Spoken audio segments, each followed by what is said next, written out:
All right, so want to get a grip on what's going on with this economy. Yeah. Well, the markets are basically having this huge celebration. I mean, the Dow, S&P 500, even the NASDAQ, everything's surging up. Hmm.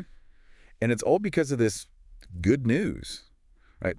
Some cooling inflation, some surprisingly strong bank earnings. Yeah. Seems like good news for now. For now, right? Yeah. We've got this whole stack of reports here, expert opinions, all from Yahoo Finance, and we're going to unpack it all today. Cool. Yeah, it is. So it is pretty fascinating, right? To see Yeah. the market like this, just kind of reacting to that December CPI report. It is. And, it might not seem like a massive drop in inflation, but it seems like just enough to get investors feeling optimistic. Yeah. Like the tide might be turning. Exactly. A little bit. Yeah, and that optimism, right? It's like rippling out everywhere. So we're going to really dig into what these CPI numbers actually mean for you. Right. Break down which categories are seeing like the biggest price swings. Yeah. And explore how this all impacts just everything, like Yeah. from interest rates, mortgage lending, even Bitcoin. Yeah, that's right. I mean, you might be thinking, what does all this economic data have to do with my life? Right. But it's like these, what might seem like abstract numbers really do have a real impact on your everyday financial decisions. Okay, so let's really unpack this December CPI report. So the headline CPI rose 0.4% month over month, which is pretty much on par with what was expected. But here's where things get kind of interesting. Core CPI, which strips out those volatile food and energy prices to give us a clearer picture of the underlying trends, came in a little lower than predicted, just at 0.2%. Okay. So that 0.2% increase in core CPI, that's actually significant because it's the lowest we've seen in 5 months. It is. It'll be interesting to see if this is just a blip, Yep.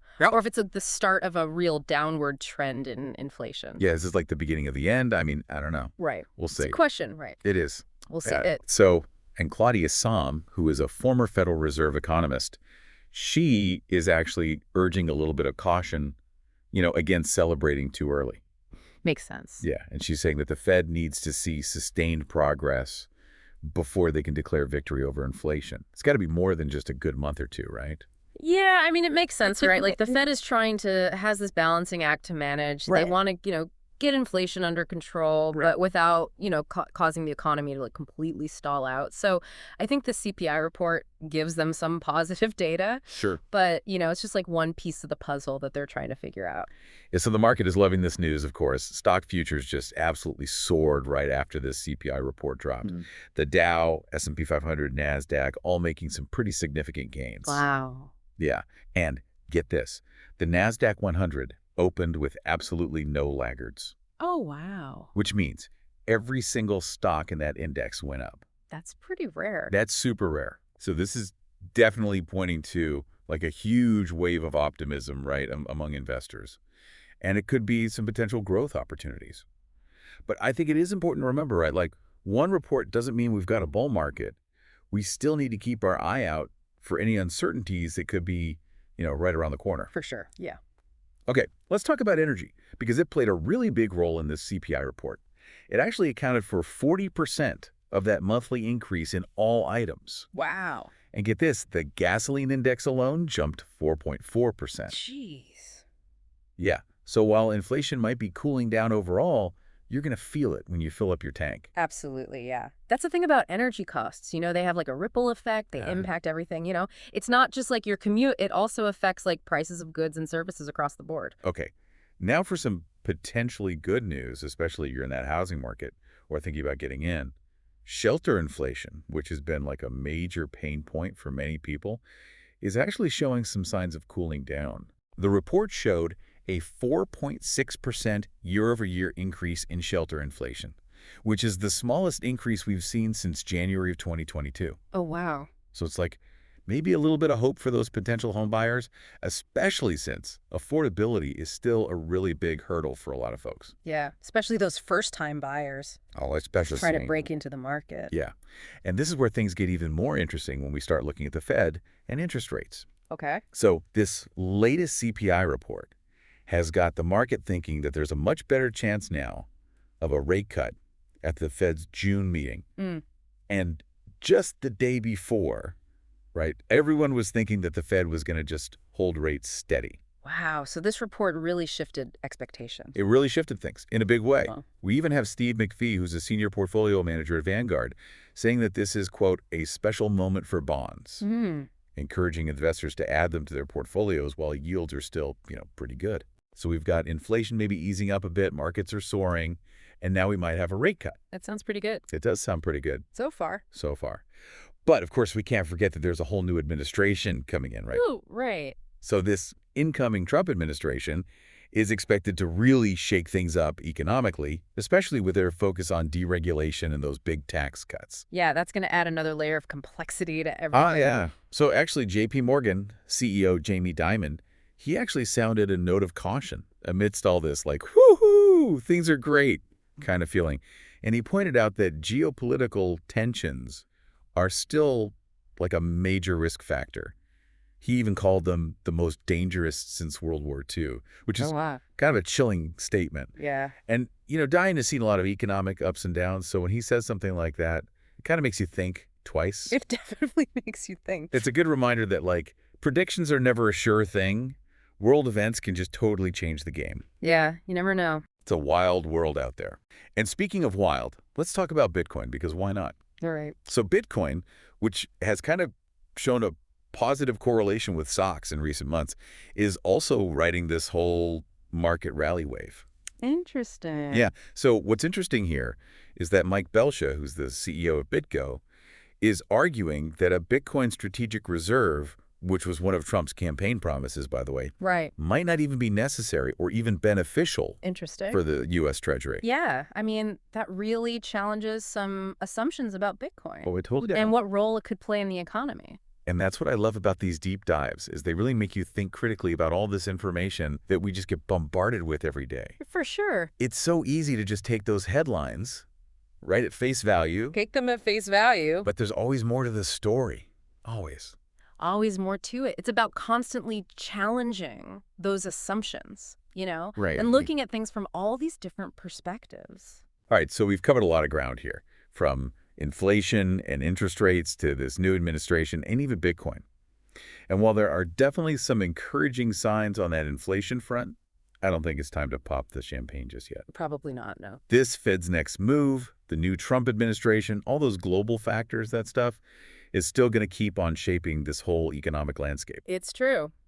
Yeah, it's a complex situation, and it's constantly evolving, so there are no easy answers. But I think by understanding these key insights from these reports, at least it's like you can start making more informed decisions about your own financial future. Exactly. So before we move on to part 2 of this deep dive, let's kind of step back and think about this for a second.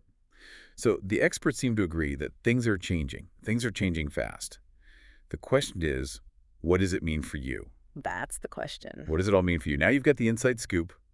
What are you going to do with it? That's the real challenge. It's not just absorbing the information. It's about figuring out how to use it, how to apply it to your own situation. That's right.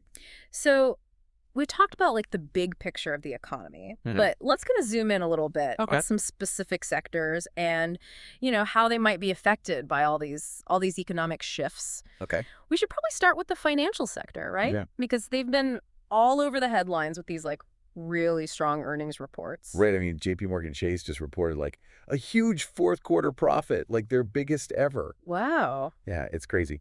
But their CEO, Jamie Dimon, he didn't seem that thrilled about it, really. Oh, really? Yeah, he's still, being cautious about inflation, those geopolitical risks we were talking about. Makes sense. Yeah, he even said it was the, quote, most dangerous since World War II, which is kind of, Yo. chilling to hear. A little bit, yeah. Yeah. So, I mean, Dimon has been through a lot, economically. Yeah. So when he says something like that, it makes you pay attention. Right. It makes you think twice about like Right. maybe getting too carried away with one good quarter. Yeah, exactly. So the financial sector is kind of sending like mixed signals, Yeah. right? Yeah. Solid earnings, but there's some worries there about the future. For sure. What about other sectors, though? Like, what about technology? Tech stocks have been doing pretty well, Yeah. but is it sustainable? I mean, tech is definitely a sector to watch right now, I think, especially because we've got this, really rapid development of AI Right. that's happening, and it's creating like huge opportunities, but there's also a lot of uncertainty. Right. So on one hand, AI could completely revolutionize a bunch of industries and boost productivity. But on the other hand, there's those concerns about job displacement and the ethical implications of AI. Oh, yeah. So those are definitely things we can't ignore. And Microsoft is going all in on AI. Yeah, they are. They just announced that new pay-as-you-go structure for their AI-powered chatbot, Copilot. Oh, wow. Interesting. So they're trying to make it easier for businesses to, try out AI without having to make, like, this massive upfront investment. It seems like they're trying to make it more accessible to a Yeah. wider range of businesses. So that'd be like, a game changer if it leads to wider adoption. Yeah. But it's something that we need to watch carefully, too, just for those potential downsides. So AI could be really transformative, but, we got to think about those ethical concerns, too. Always. Yeah, for sure. Okay, switching gears again. What about housing? We were talking about shelter inflation cooling down a little bit, but interest rates are still a bit of a wild card. Yeah. So is now a good time to buy or sell? I mean, who knows? That's a tough one, right? I mean, the housing market is always complex. Oh, for sure. But I think it's even more so right now, with the uncertainty around those interest rates and also like how the new administration's policies might affect things. So, we did see one expert was predicting like a slight increase in home prices for December, Okay. but then followed by some cooling off in early 2025. But again, so much depends on those interest rates, Right, right. which is a big unknown. Yeah, and we were just saying that, We don't know where they're heading. nobody knows. Yeah. Okay, so how about other industries like energy and autos? How are they navigating this crazy economic landscape? Well, in the energy sector, it seems like companies are focusing more on capital discipline and returning value back to shareholders instead of just chasing growth, or just Right. for growth's sake. It's more of like I guess, the conservative approach. Makes sense, Yeah. given the uncertainty. And what about autos? Auto companies, like Mazda, for example, they're kind of walking a tightrope, right? Yeah. They're trying to keep those prices competitive Right. while they're also dealing with things like potential tariffs and, the cost of materials is rising. We were noticing that Mazda's being a little bit more cautious, maybe, than other automakers Yeah. when it comes to electrification. Yeah. They're focusing more on hybrids and plug-in hybrids for now, but they are planning to launch a fully electric vehicle in 2025. It seems like a smart strategy, right? Yeah. They're acknowledging that demand for EVs is growing, Yeah. but they're also realizing that the infrastructure and like the consumer adoption of EVs isn't really there yet for a full-scale shift. Right, so they're kind of testing the waters. Yeah, exactly. Okay, so we've covered financial, tech, housing, energy, and autos. Yeah, I think, we haven't really touched on Is there anything else? consumer spending, Oh, you're right. which I mean, That's like the whole thing. yeah, it drives so much of the economic activity. It's all about what we buy. Mhm. So we came across this survey where 38% of Americans said that their top priority for 2025 is financial stability. Wow. Okay. So it seems like, given all this uncertainty that we've been talking about, Makes sense. people really want to feel secure financially. Makes sense. I mean, with inflation and interest rates all over the place, Yeah. having a solid financial foundation is more important than ever. Yeah. We also heard from Travis Hess, who's the CEO of BigCommerce, and he was talking about how businesses are adapting to this kind of more cautious consumer. Oh. So they're offering more promotions and discounts, Yeah. but they don't want to become known as just like a discount brand. Right. Yeah, that's a balancing act It is. that they're trying to manage. Right. You want to entice those customers, but you don't want to train them to only buy when there's a sale. Exactly. And it's got to be especially hard for those small businesses who might not have all the resources Yeah. that bigger companies have. But speaking of resources, we learned about a really interesting organization called Southern Bancorp. Okay. And they're a community development financial institution, and their whole mission is to serve communities that are often, underserved by those traditional banks. That's good. Yeah, so they're providing things like, financial counseling, education programs to help people get out of debt and build a better, more secure financial future. Yeah.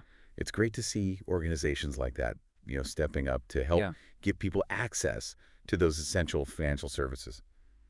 Okay, so we've covered like a lot of ground here. Impact of inflation, interest rates, the new administration, different industries, financial stability, consumer spending. That's a lot to process. It is. But, it's all information that can help you make better decisions Right. about your own finances. That's the goal. That's the whole point. But before we move on to the final part, where we're going to really dig into some specific strategies, like how to actually navigate this crazy economic landscape, I'm just kind of curious what's resonating with you so far. What are some of the insights or concerns that have really kind of stood out? Okay, so we've done this whirlwind tour of the economy, but now that we've got all this info, what do you actually do with it? Like, how can people take these insights, apply them to their own financial life, and actually make, some smart decisions? Well, one of the biggest takeaways for me is just how important diversification is. Oh, yeah. We heard Steve McPhee from Vanguard talking about how valuable bonds are in this market, and it's a good reminder not to put all your eggs in one basket. So especially when some of those baskets are looking a little, pricey right now. Right, exactly. It's easy to just get caught up in all the hype when things are going well. Oh, yeah. But a balanced portfolio can really help you weather those storms, when things inevitably change. For sure. And I think another strategy that stood out was just understanding your own risk tolerance. Are you comfortable with investments that could have really high growth, but also a lot of volatility? Right. Or do you prefer just like a more conservative approach? Yeah. Yeah, I mean, there's no right answer. No, exactly. It's all about figuring out what works best for you. What aligns with your goals and your own comfort level. Right, exactly. But I think, no matter what the market is doing, we can't forget those, just like fundamentals of financial planning. The basic. The basics. Budgeting, saving, managing debt. Yep, always important. Always, always important. But it's cool. We even came across like a new debt management strategy. Have you heard of this? The debt lasso method? Debt lasso, no. No, interesting. So it kind of combines elements of the snowball and avalanche methods, Okay. and it's designed to help you pay off your debt faster. That's cool. So it seems like there's always, new strategies and tools coming out. Always. It's really about finding what works for you. What works for you. And your own unique situation. Yeah. I think beyond all those specific strategies, it's just being informed and staying adaptable is huge. This economic landscape is always changing. Constantly. So you got to be ready to kind of adjust those plans. As you know, things change. We were talking about all that uncertainty with this new Trump administration. Right. And how those policies might affect things. It can be kind of overwhelming to keep up with all that. It can be, yeah. But that's why resources like Yahoo Finance are just so valuable. Absolutely. They can really help you cut through the noise and That's understand it. what's actually happening. They do a good job at that. They really do. And I think the good news is you don't have to figure all this out on your own, right? There are financial advisors, counselors, even those community organizations like Southern Bancorp Yeah, for sure. that can help you. Kind of be like your Sherpa, Your guide. guiding you through the complexities of the financial world. Exactly. So as we wrap up this deep dive, I want to leave you with this. We explored all this data, all these expert opinions, all these potential strategies. But the most important thing is to actually do something, to take action. Yeah, don't just let all this information just sit in your brain. Right. Use it, Make those informed decisions, set those clear goals, and start taking those first steps, Exactly. And it doesn't have to be anything huge. No, any step. Yeah. Even if it's rebalancing your portfolio, maybe exploring some new investment options, or even just committing to that budget. Right. Those small things can make a big difference over time. For sure. It's like, a journey of 1,000 miles begins with a single step or whatever. Exactly. Exactly. And I think, financial well-being, it's a marathon. Yeah. It's not a sprint. You're going to have ups and downs along the way. Always. But by staying informed, being adaptable, and committed to those goals, Yeah. you can navigate, any economic landscape. You got this. You got this. All right. That's a great note to end on. And that's the whole power of doing a deep dive like this. Yeah. It gives you the knowledge, that confidence to really take control of your financial future. Thanks for joining us. Thanks for having me.